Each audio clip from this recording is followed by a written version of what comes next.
Chapter 1. The day my own brother had me labeled unstable in court, he did not know the FBI was already tracking $312,000 in wire transfers across 3 states, or that 12 veterans had been flagged as victims in his advisory network. My name is Caroline Mercer. I served 24 years in the United States Air Force, protecting national systems from external threats, and I never imagined the breach I would expose would be inside my own family. He told the judge I was paranoid. My parents said I had changed, and the courtroom believed I was fighting for control of a $2.4 million trust. What they did not know was that I had spent 14 months documenting every transaction, every lie, and every signature that would end with handcuffs in that same room. The first time my own brother called me unstable, it was not in our kitchen or over a holiday dinner. It was in a courtroom. February of 2024. District Court of Montgomery County, Maryland. The kind of gray winter morning that makes everything feel harder than it needs to be. The courtroom smelled faintly of old wood and coffee. I stood at the defense table while my brother sat across from me, hands folded. Expression composed like this was just another business meeting. My name is Caroline Mercer. I am 49 years old. I served in the United States Air Force from 1998 until 2022, most of it in cyber operations. I retired honorably with 24 years behind me and a pension I thought I had earned the hard way. I now consult for private firms on network security out of Annapolis. Across from me sat my younger brother, Ethan Mercer, 45, founder of Mercer Financial Advisory, established in 2020 after what he liked to call a career pivot. He wore a navy suit, tailored a little too sharply for a family dispute. His hair was perfect. He did not look like a man suing his own sister. The gallery was fuller than I expected. 2 neighbors from my parents' street in Bethesda, a woman from our church, a freelance reporter I recognized from the local paper typing into her phone. I could feel their eyes on me before I looked up. Ethan's attorney, Melissa Grant, rose first. She spoke with the calm authority of someone used to being believed. My client seeks relief from ongoing interference in the Mercer Family Trust, established in 2018 and currently valued at approximately $2.4 million. The defendant, Ms. Caroline Mercer, has repeatedly obstructed lawful financial decisions and attempted to intimidate the trustee. The trustee. That was Ethan.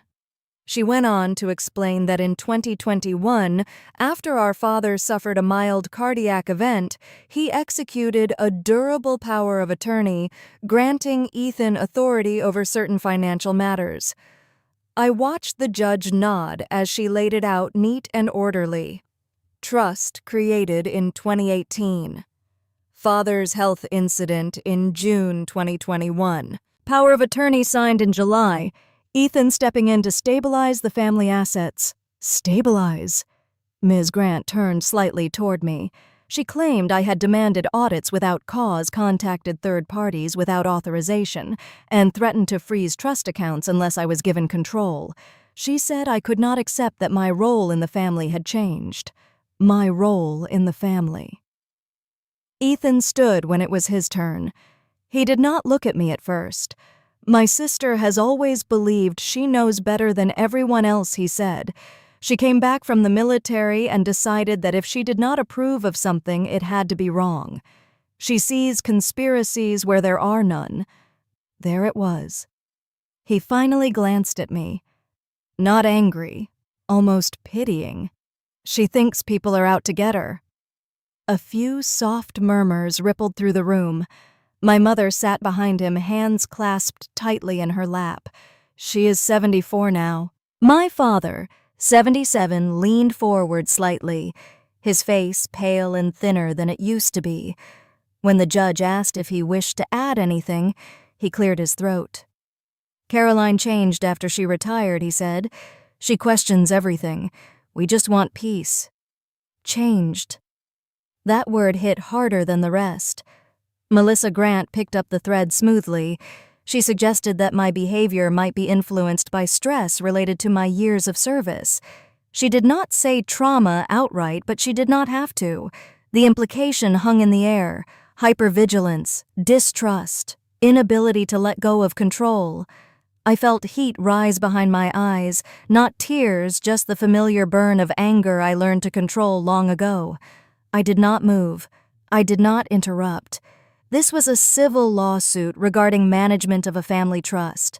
On paper, it was about fiduciary duty and authority. In that room, it felt like a referendum on my sanity. I looked briefly toward the back row. Mrs. Keller from 2 houses down avoided my gaze. Someone whispered. I caught the word paranoid. I have spent years in rooms where my decisions carried consequences, measured in national security briefings. I have testified before internal review boards. I have sat through clearance investigations. None of that felt as exposed as standing there while my own brother reframed my caution as instability. The judge asked me if I wished to respond. I stood. My voice came out steady. Your Honor, this is not about control. It is about transparency. Melissa Grant smiled faintly as if I had just proven her point. Transparency has been provided, she said. My client has furnished all required documentation. The defendant simply refuses to accept that she is no longer in charge. No longer in charge. That was never what I wanted. What I wanted was to understand why between March of 2022 and August of 2023, more than $170,000 had been transferred from the Mercer Family Trust into an LLC registered in Florida that none of us had ever discussed. But this was not the moment to lay that out. The judge asked a few procedural questions about the power of attorney, about the trust structure, about beneficiary rights. Everything was framed as a disagreement over management strategy, conservative versus aggressive investment, risk tolerance, authority. At one point, Melissa turned directly toward me. Ms. Mercer, is it true that you contacted outside financial auditors without informing your brother? Yes, I said. Is it true that you suggested freezing certain accounts? Yes. Is it true that you accused your own family of fraud? I paused. The room seemed to lean forward. I said I needed answers. She nodded as though she had expected that. No further questions. Further. Behind me, my mother's voice trembled slightly. Caroline, we just want you to trust us. Trust us. For a moment, I saw us as children again in the house in Bethesda. Ethan with his science fair ribbons. Me leaving early for basic training. I was always the capable one. The reliable one, the one who did not need extra attention because I could take care of myself. Ethan needed help with tuition. Ethan needed help with his first failed investment. Ethan needed patience. And now, apparently, Ethan needed protection from me. The humiliation was not loud. It was quiet and steady. The sense that the narrative had already been written, and I had been cast as the unstable antagonist in my own family. The judge called for a brief recess before ruling on a motion related to account access. As people stood and shuffled, I remained where I was. Ethan leaned toward his attorney, speaking in low tones. He did not look worried. He looked certain. I reached into my briefcase and touched the edge of the manila envelope I had brought with me. I did not take it out. I did not open it. Inside were copies of emails, transaction logs, and a sworn affidavit, already in the hands of a federal agent I had met 2 weeks earlier. 14 months of quiet documentation. 14 months of choosing not to explode at the dinner table, not to accuse without proof, not to let them bait me into looking irrational. They thought today was about whether I could force my way back into managing a trust. It was never about that. When the judge returned and everyone resumed their seats, I folded my hands in front of me and kept my face neutral. I had learned a long time ago that the strongest position in a room is not always the loudest one. The recess ended, the case moved forward, and I stayed exactly where I was waiting. Chapter 2. I did not always wait. There was a time when I acted first and asked questions later, when the instinct to protect my family overrode everything else. In 2006, I was stationed at Bagram Air Base in Afghanistan. I was 29 years old, working 12-hour shifts in a cramped operations center, living on coffee and adrenaline. One night I logged into a satellite call and saw my father's face, pale and strained, on the screen. "We might lose the company," he said. "The bank is calling the note." My father had run a small construction business outside Baltimore for 30 years. It was never glamorous, but it paid for our house, for Ethan's private school tuition, for the sense that we were solid, middle-class Americans who could handle whatever came our way. How much, I asked. He hesitated. "About $28,000 to keep the line open. I had been saving hazard pay for a down payment on a townhouse. I wired the money within 48 hours. I remember standing in the dusty finance office on base, signing the transfer form, with hands that had been typing classified briefs an hour earlier. I did not think of it as sacrifice. I thought of it as what the steady child does. 5 years later, in 2011, I was stateside again. Ethan called me from a parking lot outside a shopping center. "I am in trouble," he said. "It is not what it looks like." It turned out to be $62,000 in credit card debt, tied to a failed startup idea. My parents refinanced part of their home equity to clear it. I sat at the kitchen table while my mother cried and told him everyone makes mistakes. "You will get back on your feet," she said, squeezing his hand. "We believe in you." No one asked me to contribute that time. No one asked if I felt anything about it. In 2018, my parents created the Morgan Family Trust. It was structured evenly. Ethan and I were both named beneficiaries. My father told me it was about simplicity. "If something happens to us, you and your brother will not fight." I remember laughing at that. In 2019, Ethan moved to Tampa and launched Coastal Ridge Capital. He called it an investment advisory firm focused on growth strategies. My father said it was proof that Ethan had matured. My mother said he finally found his calling. I congratulated him. I meant it. In 2021, my father had a minor heart attack. It was not life-threatening, but it shook him. Within weeks, he signed a durable power of attorney, granting Ethan authority to manage certain financial decisions tied to the trust. "Why not both of us?" I asked quietly when we were alone in the hospital cafeteria. "Your brother works in finance," he said. "It makes sense. I work in cyber defense," I said. "I understand risk assessment." He sighed. "You do not know how to retire, Caroline. You are always on alert." I carried that sentence longer than I expected. After I retired in 2022, I moved back to Maryland full-time. I thought I would finally settle into something resembling normal. Instead, I began noticing small inconsistencies, statements that arrived later than usual, vague explanations about reallocation. In April of 2023, I logged into the trust portal and saw a transfer I did not recognize. $58,000 moved to an entity called Harbor Field Advisory in Tampa. The description read, "Restructuring expense." I searched the business registry in Florida. Harbor Field Advisory had been incorporated in March 2022. Its registered agent was the same law office that filed paperwork for Coastal Ridge Capital. I told myself there was probably a legitimate explanation. In June, another transfer appeared, $43,000, same destination. In September, $83,000. The total sat at $184,000 over 17 months. I printed the statements and laid them across my dining table. The dates were clear. The account numbers were real. I ran the routing numbers through a basic cross-reference.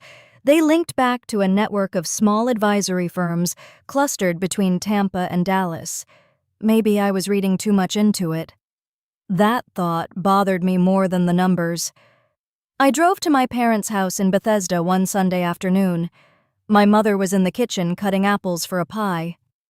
"Mom, I need to ask you about Harbor Field Advisory." She looked up. "That is Ethan's restructuring partner. For what? For diversification, she said, as if that word ended the conversation. Did you see the paperwork? Your father handled it with Ethan. I found my father in the den watching a golf tournament. Dad, can we talk about the trust transfers?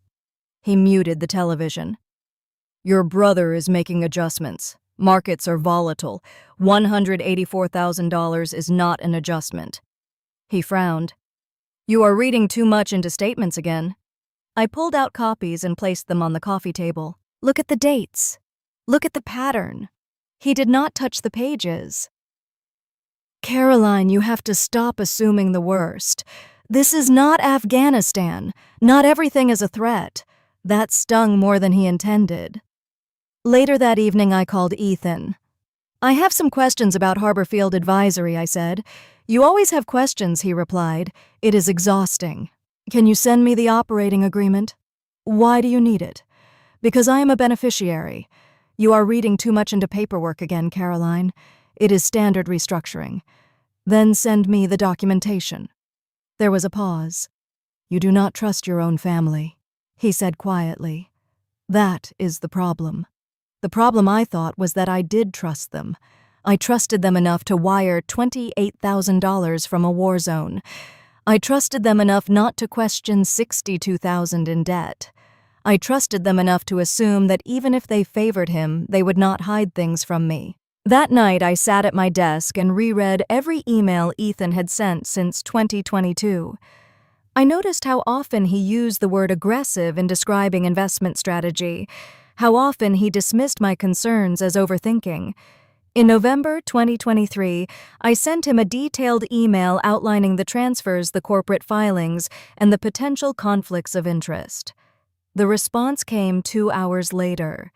You need to let this go. You do not understand how retirement works. You spent your entire adult life in crisis mode. This is normal business. Normal business.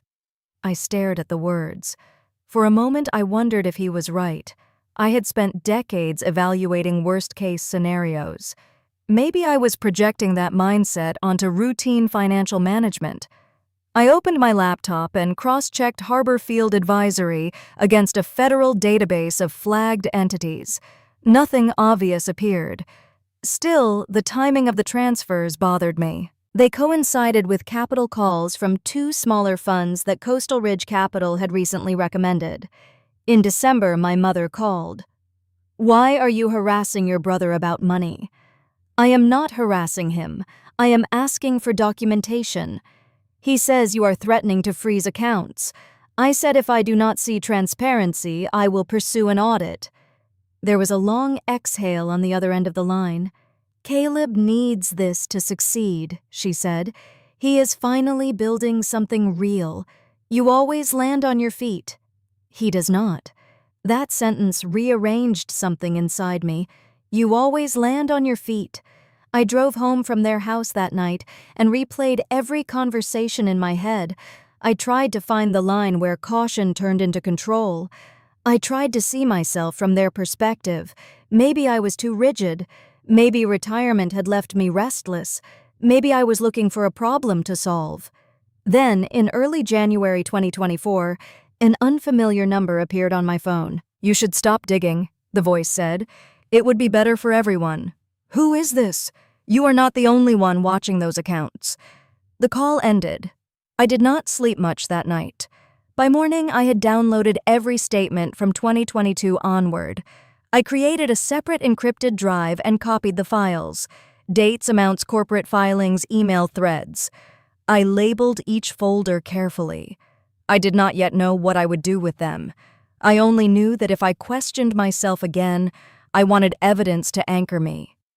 By the time February arrived and we stood in that courtroom, I had been living with those numbers for 14 months. I had second-guessed my instincts and tested them against facts. I had listened to my family tell me I was overreacting and asked myself if they were right. The documents sat in neat digital rows on my computer, mirrored in the manila envelope now resting in my briefcase. For the first time in my life, I was not acting to save my family. I was documenting them. Chapter 3. Facts have a way of stripping emotion out of a situation. Numbers either repeat or they do not. Money either moves in patterns or it does not. By the end of January 2024, I had spreadsheets layered across my dining table highlighter marks, tracking every outbound transfer tied to the trust since early 2022. The total was no longer $184,000. When I expanded the search window and included related advisory entities connected to Coastal Ridge Capital, the number climbed to $312,000. The transfers ran through accounts in Maryland, then to a consulting firm in Florida called Harbor Field Advisory, and from there into a smaller registered entity in Texas called Lone Summit Holdings. The structure was not complex. It was repetitive. Same routing numbers, similar transaction descriptions, timing that aligned with quarterly capital adjustments. I needed a second set of eyes. I called Daniel Herrera. We had worked together years ago in a joint cyber operations task force. He was 53 now, a civilian analyst at the Department of Defense in Arlington. We met at a coffee shop near the Pentagon on a rainy Thursday afternoon. He wore the same practical expression he had in uniform, like he was always halfway through solving something. I slid a folder across the table. "Tell me I am wrong," I said. He scanned the first few pages in silence. He tapped a line with his finger. "These are not random reallocations," he said. "Look at the intervals. 30 days, 90 days. They are batching." "For what?" He glanced up at me. "That is the right question." We spent 2 hours mapping the transfers.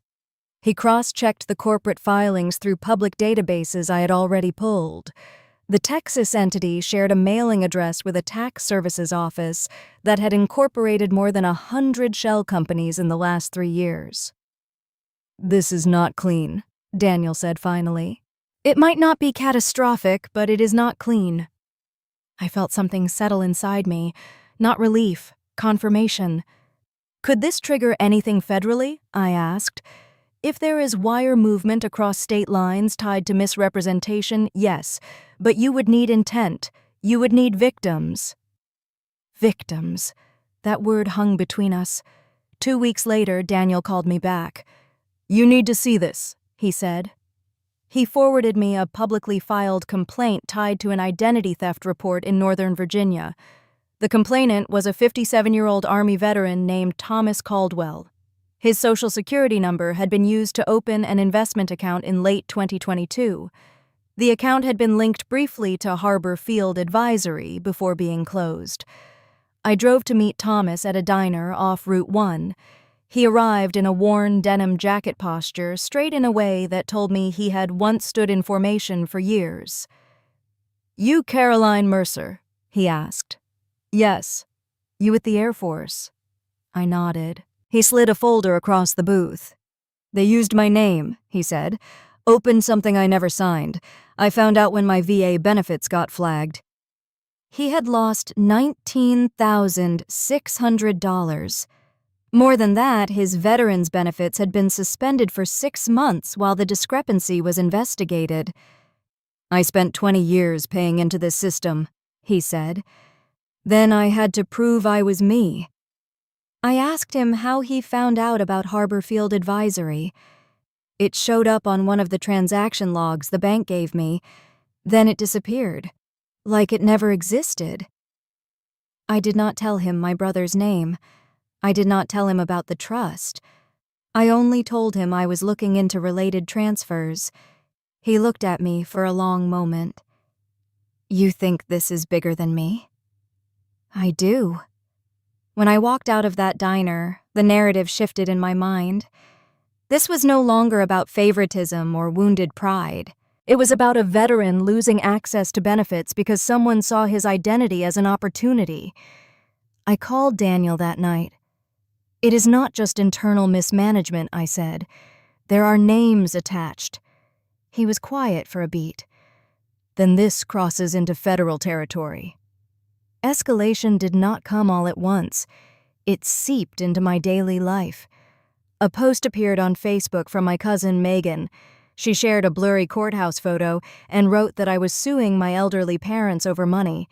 I did not respond, but I watched as comments stacked up. Some defended me, others called me heartless. 2 days later, a friend from church texted, "I think we should postpone dinner. Things seem tense for you right now." Postpone meant cancel. In early February, I received notice from the Department of Defense that my security clearance review had been reopened in light of a pending civil dispute involving financial matters. The language was clinical. The implication was not. I sat at my kitchen table with the letter in my hand and felt the familiar tightening in my chest. For decades, I had guarded classified systems. Now my integrity was being questioned because my brother claimed I was interfering with his financial strategy. I called him. "Did you disclose the lawsuit to outside parties?" I asked. "I told my counsel everything relevant," he replied. "Did you mention the clearance impact?" "You are the one who dragged this into legal territory, Caroline. You are moving money through 3 states. You do not understand how advisory networks operate," he snapped. "You see patterns everywhere. You always have." There was something else in his voice that time. Not just irritation, calculation. "You know there is an audit coming," I said. Silence.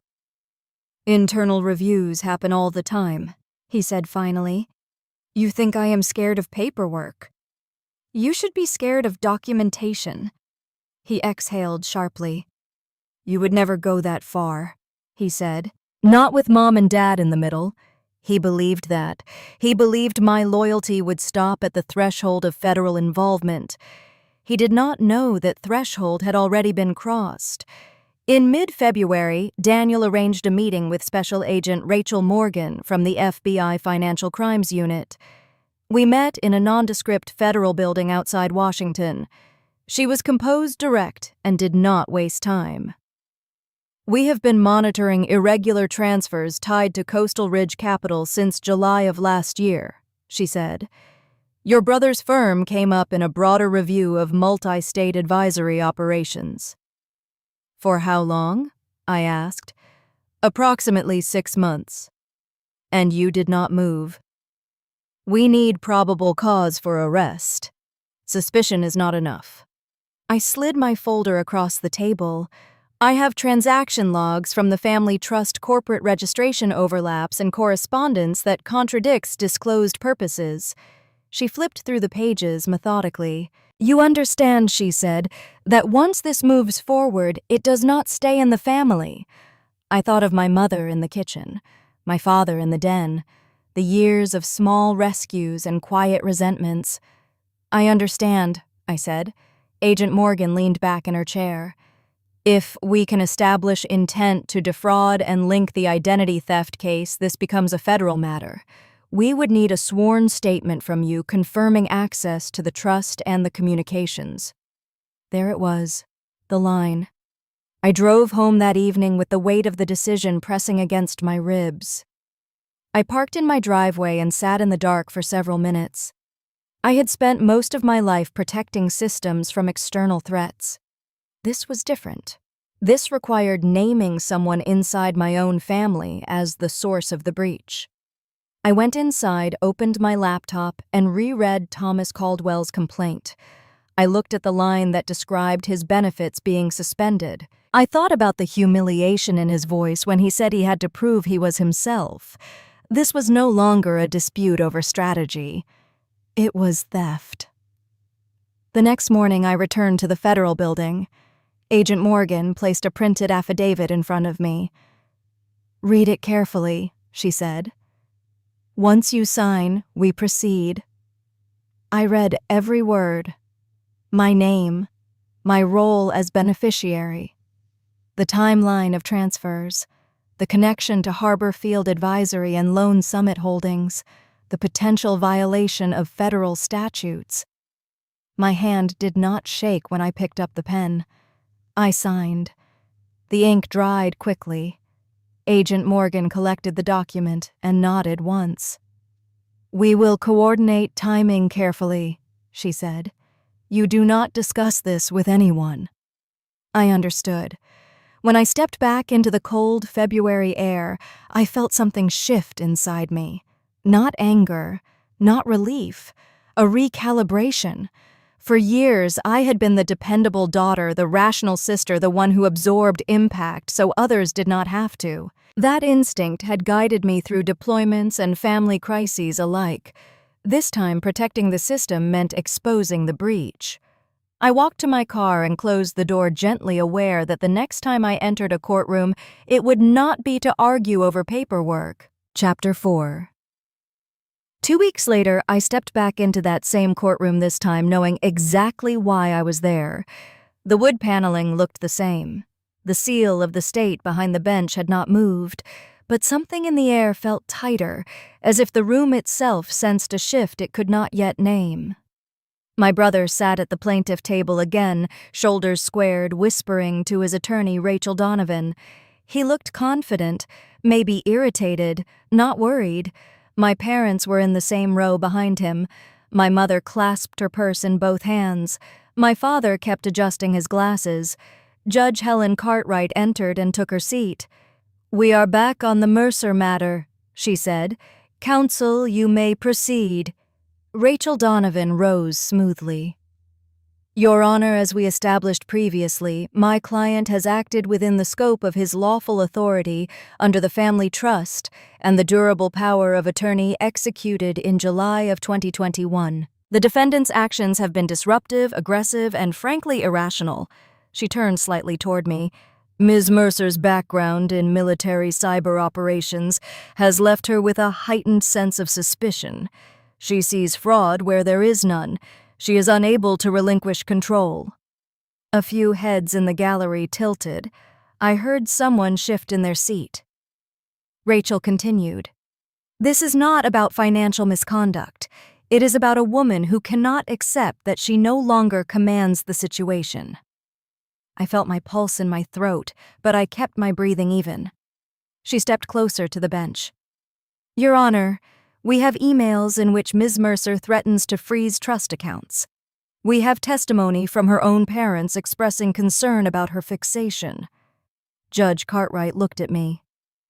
"Ms. Mercer, do you wish to respond to the allegation that you are acting out of personal grievance rather than legitimate concern?" I stood. "I acted because I identified discrepancies in interstate transfers tied to the Mercer family trust." Rachel smiled faintly. "There it is. Discrepancies." The judge held up a hand. "Ms. Mercer, keep your response focused." "I have already provided documentation to the appropriate federal authorities," I said. The words hung in the room. Rachel's expression flickered just slightly. "Federal authorities," she repeated. "On what basis?" "I am not at liberty to discuss details beyond confirming that materials have been submitted." Judge Cartwright leaned back in her chair. "Ms. Mercer, are you implying that there is an active federal investigation?" "I am stating that documentation has been reviewed." My brother turned toward me fully for the first time that morning. "What are you talking about?" he whispered sharply. I did not answer him. Rachel regained her composure.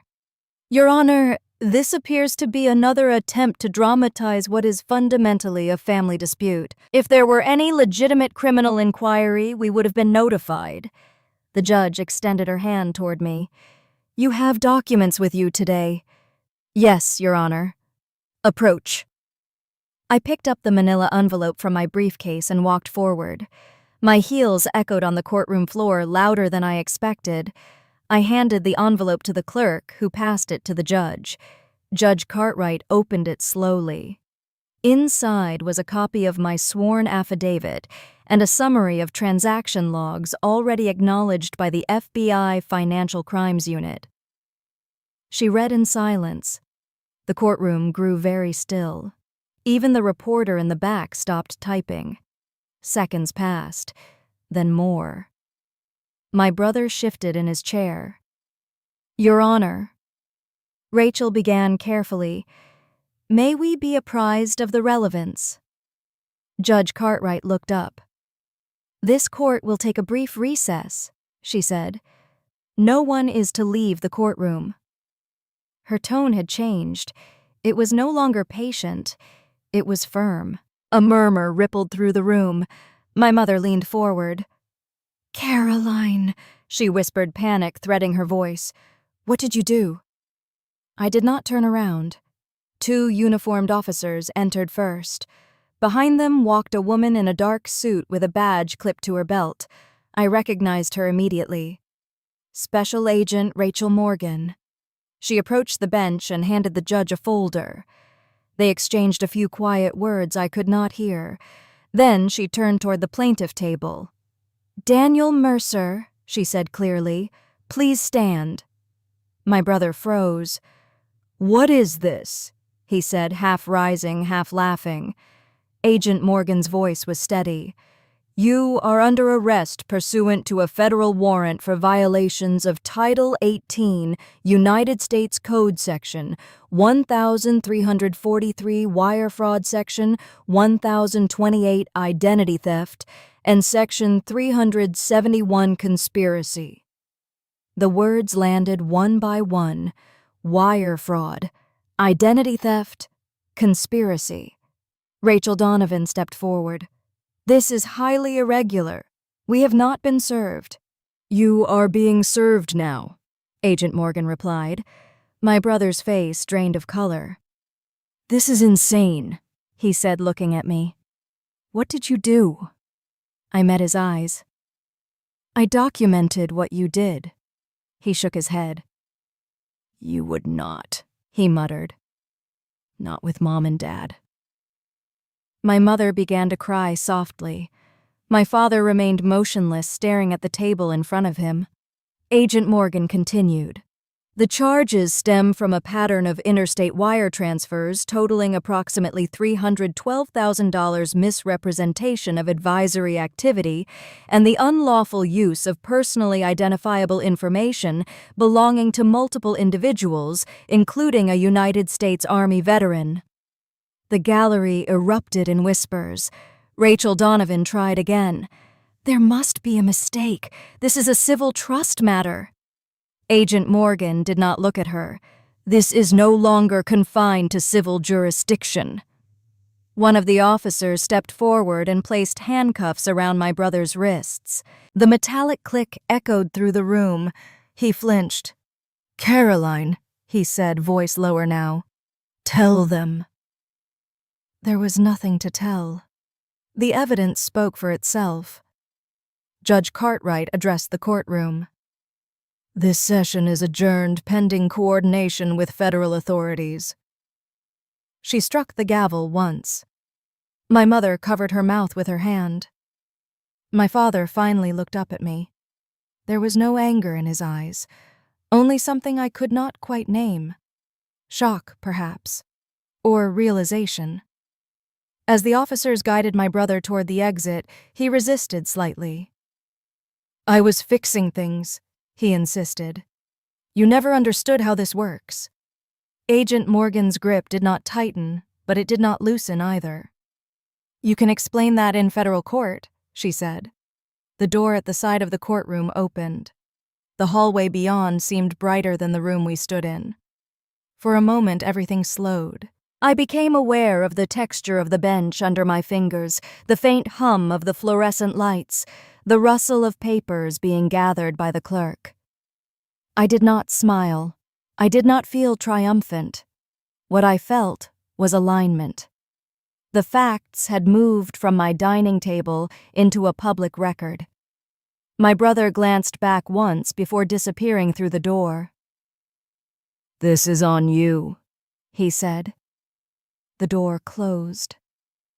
The room emptied in fragments. The reporter hurried out. Neighbors avoided my gaze. Rachel Donovan packed her files without speaking. My mother stood unsteadily. "How could you?" she said, her voice breaking. I turned to face her fully. "I did not move the money," I said quietly. My father's shoulders sagged. "You should have come to us," he murmured. I did, I replied. There was nothing left to argue. Agent Morgan approached me briefly. Thank you for your cooperation, she said. You will be contacted regarding further proceedings. I nodded. When I finally stepped outside the courthouse, the winter air felt sharp against my skin. News vans were already pulling up, alerted by a call I did not make. I stood at the top of the steps for a moment, watching the federal vehicle pull away with my brother inside. The case had crossed the line I once believed I would never cross, and it was no longer a family matter. Chapter 5. The news hit my neighborhood before I even made it back to my car. By the time I drove home to Annapolis, my phone was vibrating on the passenger seat every few minutes. Missed calls from numbers I did not recognize, texts from people I had not spoken to in years, a voicemail from a reporter asking for comment delivered with the falsely gentle tone of someone hoping to catch you mid-fracture. That night, the headline ran online in the Baltimore Sentinel, then got picked up by a syndicated feed and reposted by the Richmond Times. It was not poetic. It was blunt. Local financial advisor arrested in court on federal fraud charges, family trust dispute, leads to investigation. My name was in the second paragraph. Former Air Force cyber officer, sister of the accused, beneficiary of the trust, as if those labels could explain what it felt like to watch your brother walk out in handcuffs while your mother cried like you had died. The next morning, a federal agent called and confirmed what I already suspected. 12 confirmed victims so far, she said. Several are veterans. We believe there may be more. 12. That number settled in my chest like weight. I thought of Thomas Caldwell, the way he sat in that diner booth and kept his voice low, like he did not want to sound angry, even when he had every right to. I thought of the 6 months he went without benefits while he fought to prove he was himself. My brother had called it restructuring. The trust was frozen within 48 hours. A court order placed it under administrative hold pending both the civil proceedings and the federal investigation. The account portal I used to access from my laptop now displayed a single message: access restricted. I sat at my kitchen table staring at the screen and felt a strange kind of grief. Not for the money, at least not directly, for what the money represented. Decades of my parents telling themselves they were building stability, a legacy, a safety net, and how quickly it had turned into bait. 2 days after the arrest, my clearance review was paused, then reopened under a different category. I received an email from the DoD Security Office requesting documentation of my cooperation with law enforcement. Daniel Herrera called me first. "You did the right thing," he said. "It does not feel like it," I admitted. "It will," he replied, "and your record will hold. Facts hold." A week later, the review was closed. My eligibility remained intact. No adverse finding, no disciplinary action. My pension was safe. I should have felt relieved. Instead, I felt tired. The kind of tired that sits behind your eyes and makes even simple tasks feel heavier than they should. My parents did not call me for 5 days. On the 6th day, my mother left a voicemail. "We need to talk." Her voice sounded smaller than I remembered. I drove to Bethesda on a Saturday afternoon. The trees were bare, the lawns winter brown. Their house looked exactly the same as it had for years, which made it harder to accept that nothing inside it was the same. My mother opened the door before I knocked. She looked older than she had 2 weeks prior, as if grief had accelerated time. She did not hug me. She stepped back and let me in. My father was in the living room, sitting in his chair with his hands clasped. He rose slowly when he saw me. "You should sit," he said. I sat on the edge of the couch, keeping my coat on. My mother moved to the kitchen and returned with 2 mugs of tea, as if offering warmth might soften what she needed to say. For a moment, none of us spoke. Finally, my mother looked at me. "I did not think it would go that far," she said. Her eyes were red. She had been crying. Not the clean tears of a single moment, but the rough kind that comes from days of repeating the same disbelief. "It went far a long time ago," I said quietly. "It went far when I asked questions, and you told me I was imagining things." My father's jaw tightened. "We trusted him," he said. "You trusted him more than you listened to me," I replied. My mother flinched. She set her mug down too hard, tea sloshing slightly over the rim. "Do you think we wanted this?" she asked. "Do you think I wanted to watch my son taken away?" I held her gaze. I did not want it either, but I did not create it. She looked down at her hands, twisting her wedding ring, even though my father was still alive. Old habits, the impulse to ground herself in something metal and circular. "He said you were trying to take everything," she whispered. "He said you were angry because you were not in charge." I felt the familiar sting behind my eyes again, but this time it was not anger. It was something closer to mourning. "I never wanted to be in charge," I said. "I wanted you to be safe. I wanted the truth." My father exhaled slowly. "There were papers," he admitted. "Ethan brought papers. He told us it was standard. He said it would protect us." I nodded. I had expected that answer. A slow slide into dependence, a series of signatures made under pressure. My mother looked up again. "Where does that leave us?" she asked. It was not a question about money. Not really. It was about identity, about what it meant to be the kind of family they had always told themselves they were. "It leaves you with consequences," I said, "and it leaves me with my life." There was no perfect apology, no moment where my mother said I was right and she was wrong and everything would heal. She tried. "I am sorry," she said softly. I did not know what to believe. I wanted to accept it. I wanted to let it be enough. But the truth was, her uncertainty had always been the shield she used to avoid choosing me. "I believe you did not want to see it," I said. "That is not the same as not knowing." My father's eyes watered. He turned his face slightly as if ashamed of the emotion. "Ethan is facing federal court," he said. "They told us the charges are serious." "They are," I replied. "What happens now?" my mother asked again. "Now he answers for what he did," I said. "And you decide what kind of parents you are when you cannot rewrite the story." I left their house before dusk. I did not slam the door. I did not make speeches. I simply walked away. In the weeks that followed, my brother was held on bond with strict conditions. His attorney issued statements about misunderstandings and administrative errors. The FBI did not respond publicly. The system moved the way it always does, slow, deliberate, indifferent to anyone's feelings. I kept my distance. I did not attend hearings. I did not read every article.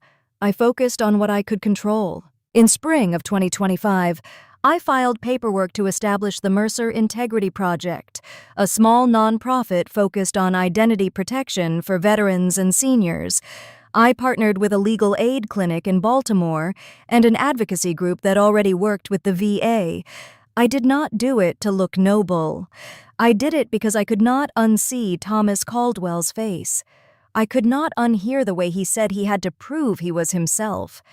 The first time we helped someone reverse a fraudulent account, the woman cried on the phone. "I thought I was crazy," she kept saying. "They told me I must have forgotten. They told me I signed it." I sat there listening and felt something unclench inside me. For months, my family had tried to make me feel crazy. They had called my instincts paranoia. They had used my service like a weapon against my credibility. But my instincts had been right. I did not win because my brother got arrested. I won because I stopped letting them define me as the problem for noticing the truth. On a quiet evening in late summer, I drove past my parents' street. I did not stop. A for sale sign stood in their yard, bright against the green. I realized I felt more sadness than satisfaction. Not because I regretted what happened, but because I understood that some versions of family only survive as long as one person keeps swallowing the damage. I pulled over a few blocks away and sat with my hands on the steering wheel until my breathing slowed. If you have ever been told you are too sensitive when you asked for honesty, too dramatic when you asked for proof, too difficult when you asked to be treated fairly, I want to know this. Would you protect the idea of family at all costs, even if it cost you your dignity? Or would you protect yourself when the people you love use love like a weapon?